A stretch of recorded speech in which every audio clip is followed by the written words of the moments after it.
മറ്റൊരു പ്രധാന വാർത്തയിലേക്കാണ്. കാസർകോട്ടെ നഴ്സിംഗ് വിദ്യാർത്ഥിനിയുടെ ആത്മഹത്യാ ശ്രമത്തിൽ ഹോസ്റ്റൽ വാർഡനെതിരെ നടപടി. വാർഡനെ തൽക്കാലത്തേക്ക് മാറ്റി നിർത്തിയതായി ആശുപത്രി MD ഷംസുദ്ദീൻ അറിയിച്ചു. ആഭ്യന്തര അന്വേഷണത്തിന് ശേഷം തുടർ നടപടികൾ ഉണ്ടാകുമെന്നും ആശുപത്രി മാനേജ്മെന്റ് വ്യക്തമാക്കി. വിദ്യാർത്ഥികളുടെയും യുവജന സംഘടനകളുടെയും പ്രതിഷേധം ശക്തമായതിന് പിന്നാലെയാണ് നടപടി. മാനേജ്മെന്റിനെതിരെ പരാതിയുമായി ചികിത്സയിൽ കഴിയുന്ന വിദ്യാർത്ഥിനിയുടെ കുടുംബവും രംഗത്തെത്തി. അർജുൻ കല്യാൺ നൽകും വിശദാംശങ്ങൾ. അർജുൻ, ഇന്ന് വലിയ പ്രതിഷേധം നടന്നതാണ് ഈ വിഷയത്തിൽ. അതിനുശേഷം ഈ ഒരു പ്രതിഷേധങ്ങൾക്ക് പിന്നാലെ എന്തായാലും ഇപ്പോൾ വാർഡനെതിരെ നടപടി വന്നിരിക്കുന്നു. ഇതിനിടയിൽ ഈ കുട്ടിയുടെ കുടുംബവും മാനേജ്മെന്റിനെതിരെ രംഗത്തെത്തുകയും ചെയ്തിട്ടുണ്ട്, അല്ലേ?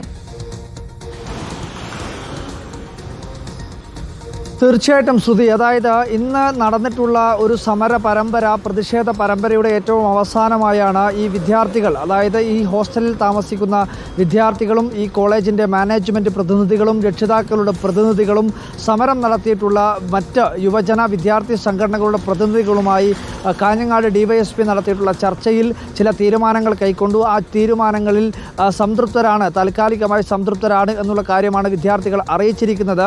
നാളെ ഈ ആശുപത്രിയിൽ ചികിത്സയിൽ കഴിയുന്ന വിദ്യാർത്ഥിനിയെ മറ്റ് വിദ്യാർത്ഥികൾക്ക് നേരിട്ട് കാണുന്നതിന് വേണ്ടിയിട്ടുള്ള സൗകര്യം ഏർപ്പാട് ചെയ്ത് നൽകാം എന്നുള്ള കാര്യം കൂടി പോലീസ് അറിയിച്ചിട്ടുണ്ട്. ആ ചർച്ചയിലാണ് ഈ വാർഡനെ മാറ്റുന്നതുമായി ബന്ധപ്പെട്ടുകൊണ്ടുള്ള വിഷയങ്ങൾ ഈ വിദ്യാർത്ഥികൾ ഉയർത്തിയത്. അപ്പോഴാണ് കൃത്യമായ രീതിയിൽ ഈ കോളേജ്മെൻറ്റിൻ്റെ മാനേജ്മെൻറ്റ് പ്രതിനിധികൾ ആ യോഗത്തിൽ നിലപാട് അറിയിച്ചത്. വാർഡനെ തൽക്കാലം മാറ്റി നിർത്തുന്നതിൽ യാതൊരുവിധ തടസ്സവുമില്ല.